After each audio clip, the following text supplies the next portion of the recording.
Hello, everybody.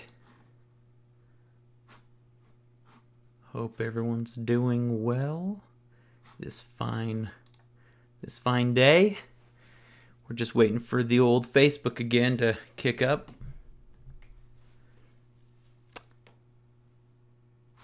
If you're tuning in, say hey.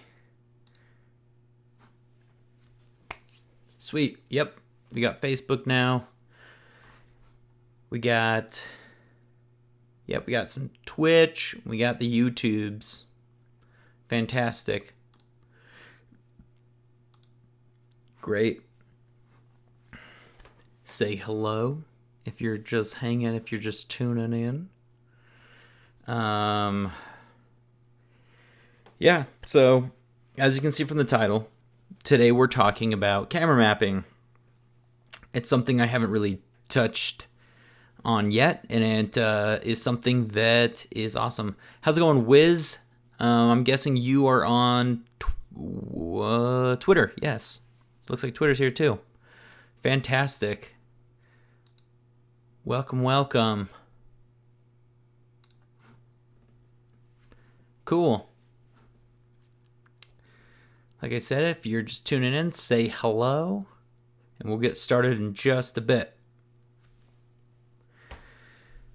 Does everyone here, C4D users, we got any Maya people? Let me know what you're working with. I'm gonna keep doing these Redshift tutorials for a while because I'm loving the Redshift. So, all right, good.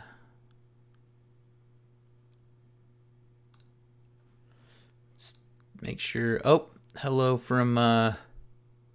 We got some friends from in Ukraine. How's it going, guys?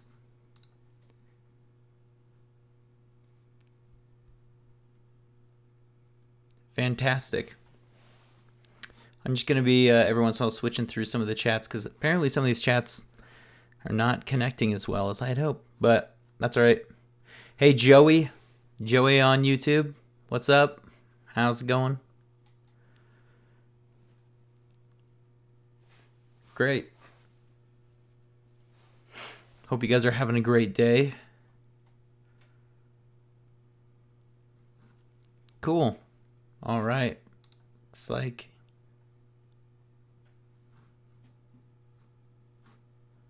you just make sure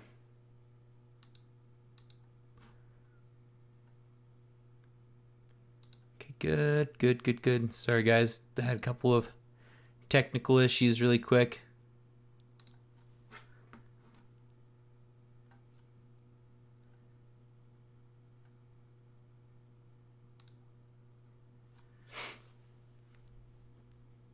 We're going to see if we can get this fixed quickly.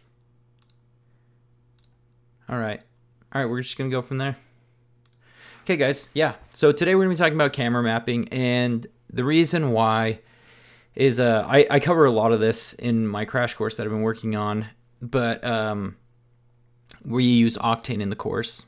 So for today we're going to be talking about the Redshift's camera mapping tools, and the reason why I love them is because they are very easy to use. They work very well with Cinema 4D, and this is a very good way to teach you how to light, and it really helps your lighting look a lot more real. So when you're trying to composite 3D objects into like your footage. So without further ado, let's move forward onto the lesson. All right. So here is a image just on a background that I pulled, and the first thing you want to do when you're doing projections is try to line up your horizon the best you can and make sure that's all looking good. Once you line your horizon up and you're happy with it, I'm going to tell you this from experience, just make a keyframe on your camera, because if you start setting everything up and then you move your camera, it can cause some issues, and it's better just to just have a keyframe for your once you get your horizon all set up right there. So the next thing we're going to do is we're going to create a plane. So this, what you're going to start doing is creating basically planes and other things to help you line up some of these, the ground, and then the building for another, as will be another plane. And you can do things like that, and then you can deform the plane a little bit, and then you project that image onto that, and you can move the camera a little bit. Not a ton, but you can still move and get some nice looking moves, and you can also get some better lighting. So it's overall just super helpful. So keep that in mind. So yeah, the next thing we're gonna do is I'm gonna take the camera. So this will be our main camera. So you always want to make sure you label this, because it can get confusing if you don't. And then what we're going to do is we're going to duplicate this camera, and this is going to be our projection camera. So I'm going to just drag down, and we're going to name this Proj Cam. And this is in the exact same position. And so later, if I animate my camera and my main camera and push it forward, I wouldn't be able to pull it back. If I pull it back, I'm going to start revealing parts of it, and I'll show you that. So what we're going to do is we're going to create a Redshift. You can do a material, you can do whatever you want, but I'm going to show you benefits of doing a material versus doing a sprite. For now, we're going to do a sprite. A sprite basically has no diffusion. It has nothing like that. It's just going to be just your image on there. So we'll take the sprite and we'll drop it onto the plane. And now we're going to go into our shader graph. So this is where we create our projection. If you type in camera map, right, like so, and drag this in there, here is our camera mapper. And all you have to do is plug this into your input or your color if you want, your diffuse. And then on the camera map, we need to give it a couple of parameters for it to understand what it's looking at. So first you need to find the correct image. So I need to make sure I'm using the right image. Let me just double check. Actually, I probably could just copy this path. Yep, we're just going to copy this path to the background so I don't get that wrong, and paste it in there. The next thing so that's our image that we're projecting. And the next thing we need to do is specify what camera is projecting. So we just drag our camera and we drop it in here. And let's go look at our view. And let's hit render view. So there, we already have this, our background projected in there quite nicely. The hard thing is Redshift, or let me just double check, quick shading. Let me turn off grid. So sometimes you're going to get some issues in your viewer that won't look right, and that can be kind of frustrating. But in your render window, it'll look great. So don't stress about it too much. We have some friends from the Middle East. How's it going? So we have people from Ukraine and the Middle East. So welcome, guys. And if you have questions, go ahead and ask. So I'm going to go back to my material, make sure some of my color settings are right. You can do match render size. Let's see. A couple of things we can do. Oh yeah, if you have your alpha, so let's say you want the background to be, you just need the environment for your lighting purposes, but you want it invisible, you can do that. If you look at my alpha now, it's invisible. Let me scale this down, but if I turn this back on, now we have it there, so it'll be there. So if you ever want to turn your background off, it's easy. All you do is click right here. Now it's invisible. It'll work for your reflections and everything if you have something in there, but it's gonna be transparent. So it's super helpful. So there you go. That's how you do that. Yeah, there's a couple other things you can do in here. Really helpful. And now I'm going to show you the benefit. Well, first let's throw an object in. Sorry, guys. Let's throw an object in so you can kind of see what's happening. So we'll just take sphere. So there's our sphere. Let me just move this render view at the bottom. Let me know if you guys can see everything okay. I'm going to try to make this as big as I can. So yeah, now we have, basically, we would know, oh, okay, this is where this is in 3D space. And it just helps you when you're compositing some of your video and all of that good stuff. Helps you know where your 3D objects are laying in 3D space. Yes, hope that makes sense. But you can see it's not really doing anything to our sphere. It's not really affecting it in any way. So we can make this look a lot nicer by doing a couple things. We can, right now it's a sprite, like I said, but we could turn this into plug this into a material, and I'll show you what that'll look like rather than a sprite. So all you have to do is go into, oh no, I crashed it. That's okay. I saved it. I guess this is what happens when you do live tutorials. Sometimes things crash. Any questions so far?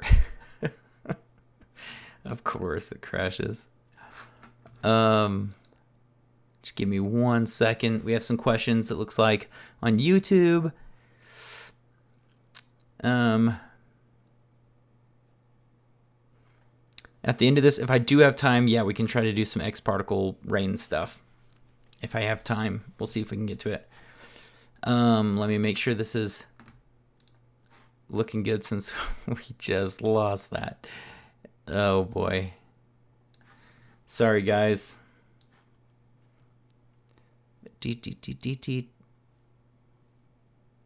Like I said, I guess that's the unfortunate thing of sometimes doing these live. Okay, let me open that project back up. I did save a version of it. How hilarious. All right, we're back to square one. So we're gonna go through this fast. So we set up a grid. Here's a plane. Let's make this plane huge. Let me turn my grid off. And let me actually subdivide this a little bit. 10 by 10. And we're gonna turn that on. Let's actually do 20, 20. So that's a projection camera. And we're gonna set the keyframe on both of these, just in case. So we have keyframe of the first frame. Let's go into that material. So this time I did not put the sprite on it. So we're back to where we were. Now we're going to use a material. So we need to do the same thing. We need to add a camera map on there. And we're going to put this into diffuse color. And we're going to copy all this path of this image. Let me slide this over for you guys. And we're going to paste that in there. And again, we're going to drag our projection camera into the camera picker. Like so. Let's go add a sphere back in. There we go. I'm going to give this some subdivisions. And I'm going to save it. Oh my gosh. And we're going to drag this down here. Guys, I am sorry. Okay, perfect. We're back. So now you can see that I have this camera projection as a material, not a sprite anymore. And the sprite wasn't doing anything to affect our object or even affect the environment. However, this one is because it's material and it has a reflection, it has all that good stuff that you can utilize. So if I move this closer, see, now it looks as if, you know, that's like a rainy, it's completely reflective road, which we can fix. So let's do that. So we'll go into our material. Let me just pause this. Okay, come on now. And in our material, we could take the same camera map and we could do, actually let's add a color correction. Color correct. We'll drag this into the input. And in this input, I'm going to turn the saturation all the way down. And we are going to plug this into the roughness. So our reflection roughness. So we just go out, go up into reflection, reflection roughness. Then we can start messing with how much contrast we want, or the gamma, or all that good stuff. So let's bring this back up and render. Now we can see that it is affecting our reflections. Our road here is not super clean. We're using that same projection to be able to have a reflection in it. The roads has our object's reflection in it. And we're able to see how our 3D object is reacting in the space. So this is super helpful when you're compositing. And you could render this out, you know, this shot like this, and it would, if you had a huge robot running around the streets, different really cool stuff you could do with this. You also could plug this, you know, into your bump map or anything like that. So I may do that quickly. Let's see if we can get our bump. Let's grab a bump map, and we're going to put this into overall and bump. And then we'll plug this one in right here. Texture input. So now you're getting some like reflection bump map in there as well, which is another layer of, you know, helping us make this feel more real. So that's something pretty cool. Let's pause this. So now we can do a couple of other things. We can create another plane and have those buildings in the background illuminating this object a bit more. Because right now there's no lights in here. We didn't set up anything yet. So let's take a look at that. Let's grab another plane. Actually, let's probably just duplicate this one. And we are going to go 90.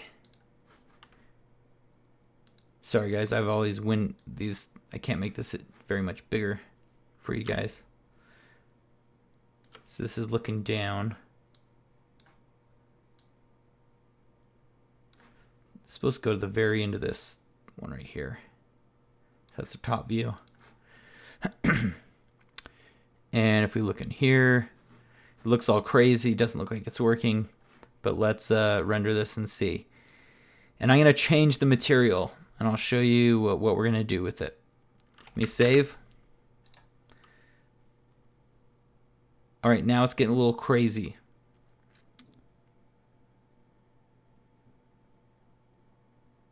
It's because this is reflecting that background. So what we need to do is I'm going to turn off that back one. See, now it's reflecting that plane. So we definitely need to fix some of that. So what we can do, sorry guys, my mic's getting in the way, is we are going to create a new material for the background. And we'll fix this one a little bit too, because it's a little too intense. Actually, we probably should try to do that first. So let's go back into our graph in here.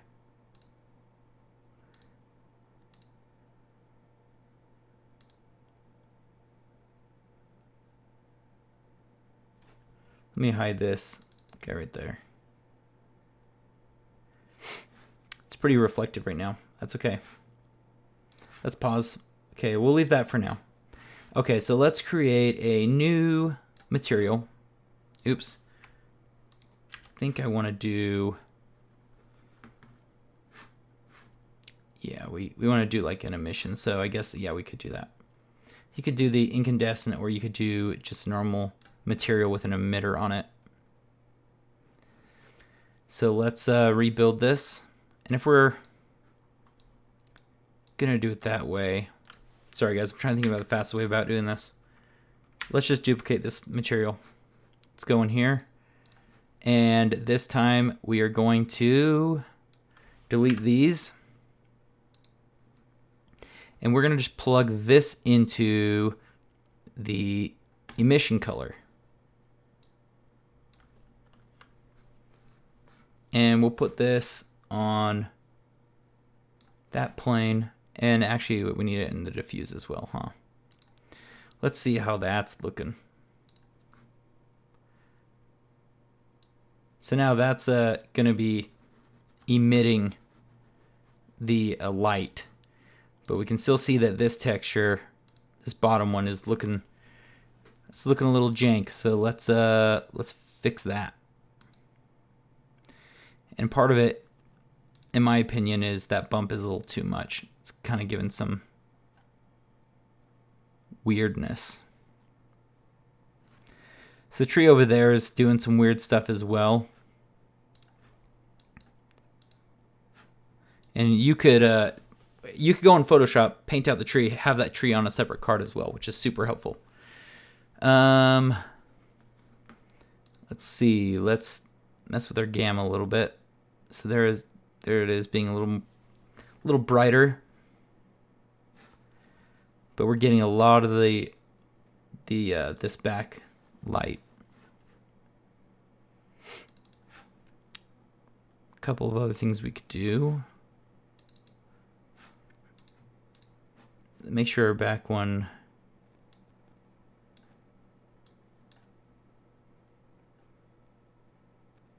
Oh, there we go. I just had to turn off the reflection on our new layer. So yeah, if we see now I can move this sphere. It's being reflected, and it's looking pretty nice. So another thing we can do is, because this again doesn't really have any light, it's not being really illuminated by anything. So we need to make sure, first off, our GI is turned on. Yes, it is. And we need to create a dome. So we can go into here and go dome into our lights.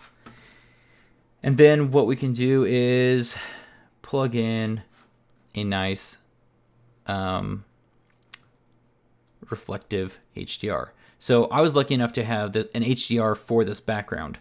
So if you guys were on set and you were shooting backplates, or you have the footage of something you want to put 3D in, make sure you capture an HDRI so that you have something to illuminate your environment. So it's just important. So I was lucky that this has a background and it has HDRI. So let me open that up. Now let's hit render. Let's see how this is looking. So now we're starting to get the illumination from that, and we're also getting this sphere, which is affecting the environment a little bit. We can see some reflections. I can go back into I'm gonna name this ground, and we'll name this one background. Let's go into the so I can mess with make this a little more reflective again for our sphere. So now it's starting to feel like this thing's actually in the environment that we're looking at.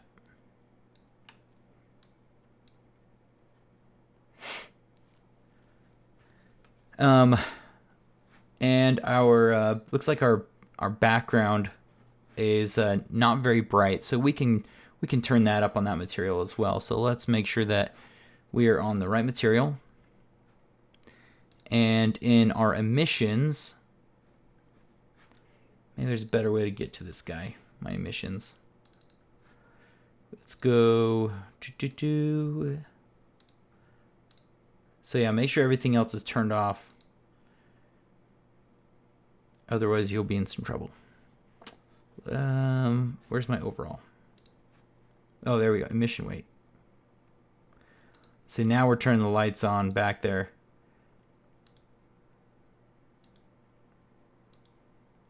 And what I would recommend doing, I'm just doing this quick as a way of an example.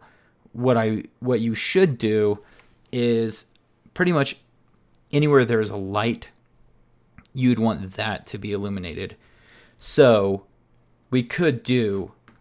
technically we could do another color curve and just make it really harsh so that any highlights are the only thing that are affecting the emission weight. Let me show you that quickly. So you need to go is another color correct. Let me move this down for you guys again. And we're going to save. And what we're going to do is unplug it from here, go back into here and into emission. So now we could turn up the gamma so that, or turn it down this way, I believe. Yes. And this way we can make it so that only the highlights are going to be putting out an emission, if that makes sense. So we're pretty much masking our emission.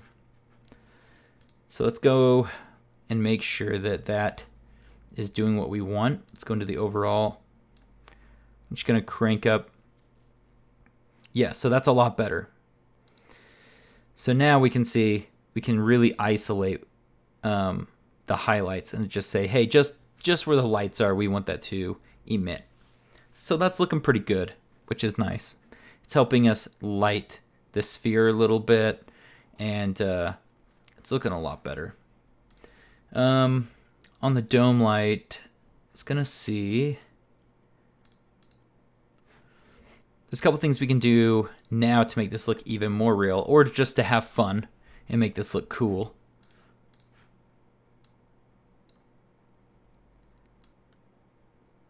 Sorry guys, let me pause this.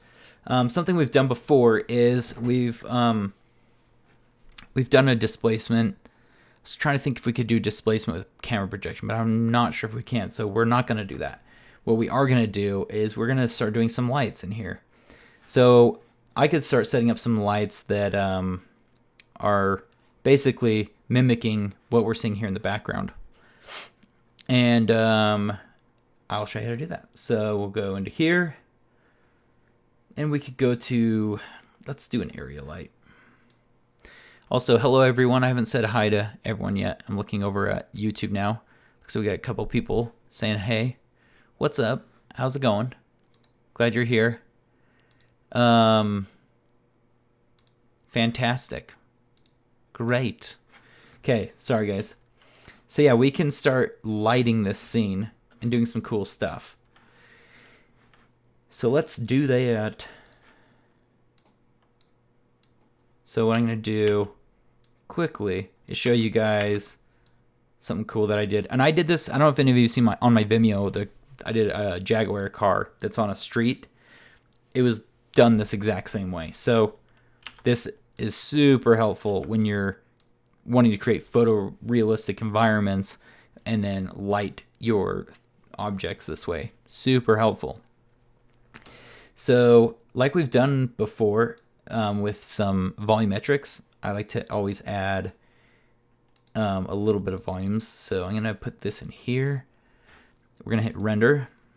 So now you can see we can start doing some nice volumetrics in this environment. You know, maybe if there's a street lamp above this, let me scale that down. And just for this demonstration purpose, I'm going to turn up my volumetrics just quite a bit. So yeah, you can do some crazy cool stuff like that. And we could change the color. So I could sample maybe that like yellow. Ooh, that's too yellow. It's much more of like an orange, like, and then we'll go light on it. There we go. Yeah, so we can do things like this that will help us, you know, sell this thing a bit more. You can position them wherever you want. And we got his volumetrics working in real time, and they look great, and we have projections going on. And there's not a lot of, I'm not really doing a ton of, I don't have a ton of geometry, but it looks like really complex. So I think I squished my, there we go, area light, there we go. My bad. So yeah, just some cool stuff that we can do really quickly. I'm going to throw something a little bit nicer on that sphere, something that will kind of show what's happening. And the nice thing too is we're picking up some reflections in that.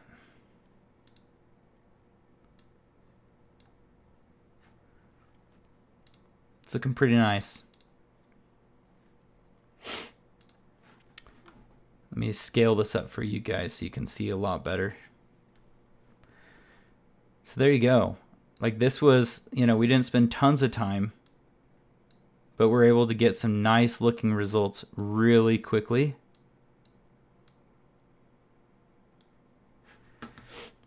That area light is contributing to the volumes a little too much for my taste, but it's still kind of a cool look. And we could go into, let's go into our camera. So like I said, because we set this projection up the same position as our main camera, you have to be careful if you're going to animate your camera and move it a lot. Otherwise, you have to do multiple projections on one object. So if this camera was to pan and move a lot, you'd start seeing the edges and you'd start seeing things smear. So when you start having issues like that, you have to prepare for it, and you have to be able to project on this object again over this. So you'd have to so you do the animation of the camera, you take another frame, pull that into Photoshop, paint over, reproject that frame. So that's super helpful when you are trying to, do some complicated camera moves, or even just simple, just camera moving. So I'll demonstrate what happens when I move my camera. So if I just went to this frame and we're in the right view, let me go change. And so if I push forward, so there's a top view, there's our projection. But if I push forward, let me lock this view. You're not going to notice too much. You will get some smearing. You'll see right here on the tree, you're getting some smearing.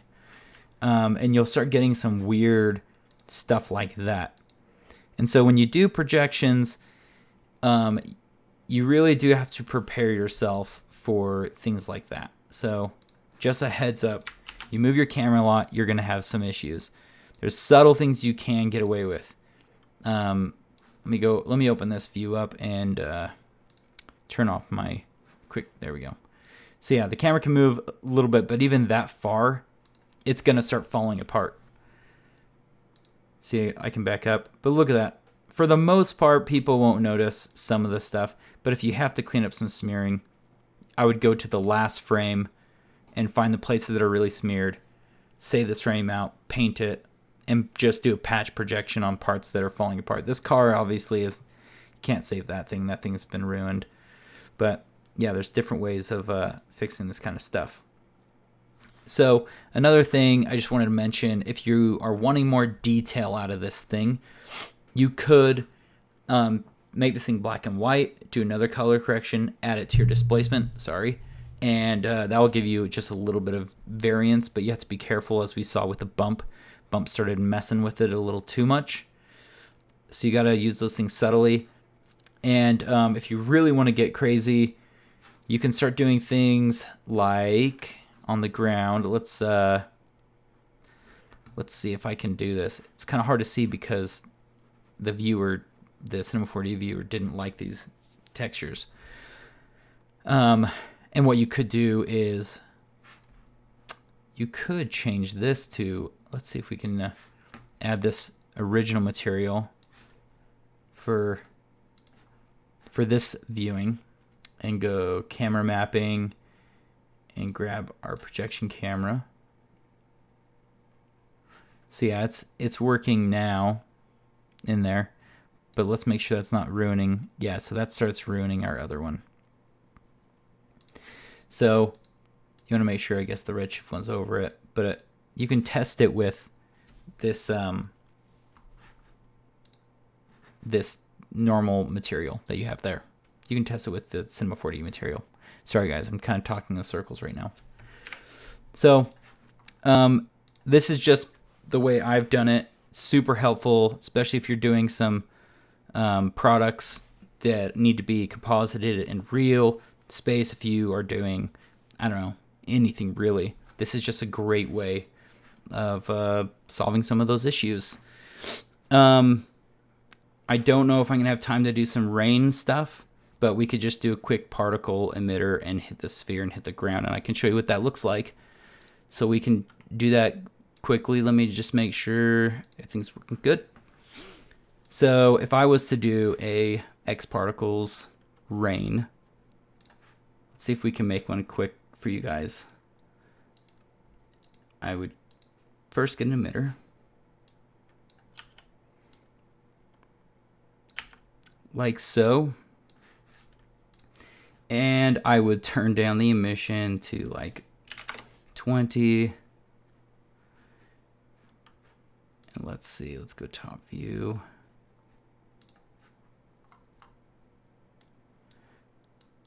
So this is just gonna be pretty quick for you guys. And the modifiers, you need a gravity. Okay. And then we also need, on the sphere, we need an X particle collider. Where is it? And I don't do any bounce, or if I do a super subtle, I like to do friction pretty heavy. And let me delete the animation on my camera because that's, I'm not gonna be able to watch it without that. Cool. So right now it's falling through our floor, but it's hitting our sphere. So I'm just going to drag this same tag onto our ground and our background, even though it won't even touch the background. And we can see, okay, there it is, falling and hitting the ground. We could add on the ground probably some scattering. Let's see if that will look, so it hits and if it was raining. I don't know, maybe that's the way I would do it. And you can add on the ground some fluid so it'll attract, make puddles.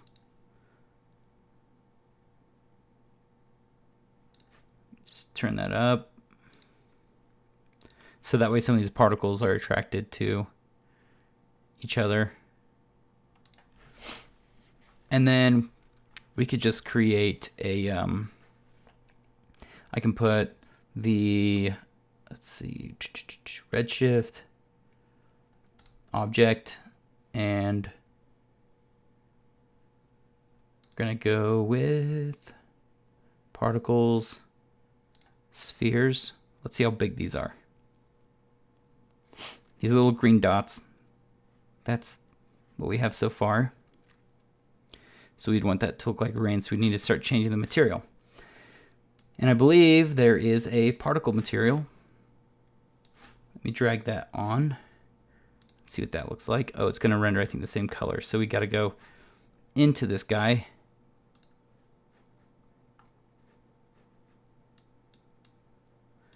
So right now it's taking the particle user data out. But I believe we can change some things in here. Yes, like refraction. And let's actually make this, they have like a, they have they're water, there we go. There's a water one.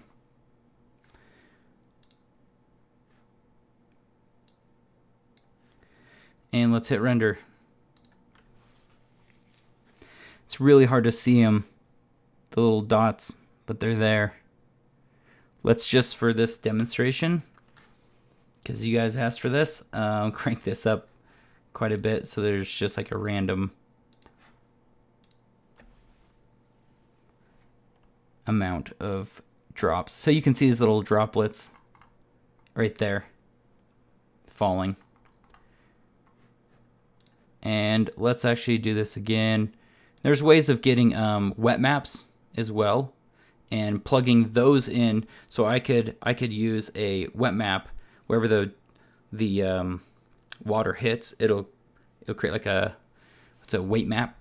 It'll create like a weight map, and you can take that weight map and you can plug that into material and say, "Oh, right here we want this to be more reflective or less," and it'd make it look like there's like water streams. But that's for another day. That's the next particles tutorial. So yeah, I hope this was helpful for some of you guys. Let me do a quick render this out a little bit nicer if I can for you guys by turning off the IPR mode. And I'll do a little bucket rendering. I did see someone was asking what kind of computer I have. This is a PC with, I have two NVIDIA GTX 970s, and they work great for this, for Redshift. I haven't had any problems. A couple of tips and things that I've read recently on some forums about optimizing your renders, and I can show you guys that before we close this out. Is there's some things with the memory in your render settings. If you check that on, basically it'll make sure that your computer is using the right amount of RAM and stuff. So it's all optimized for us now, which is super helpful. So yes, there's that render, and you can see, I don't know if you guys can see as well from home, but the volumes, everything's so clean on here. They've done such a good job at cleaning up everything here. Oh, J Money's on. J Money is on Twitch, and he's wondering if I still game. Yes, I still game. If any of you guys out there game, I play Battlegrounds. I play some Battlegrounds, so yeah.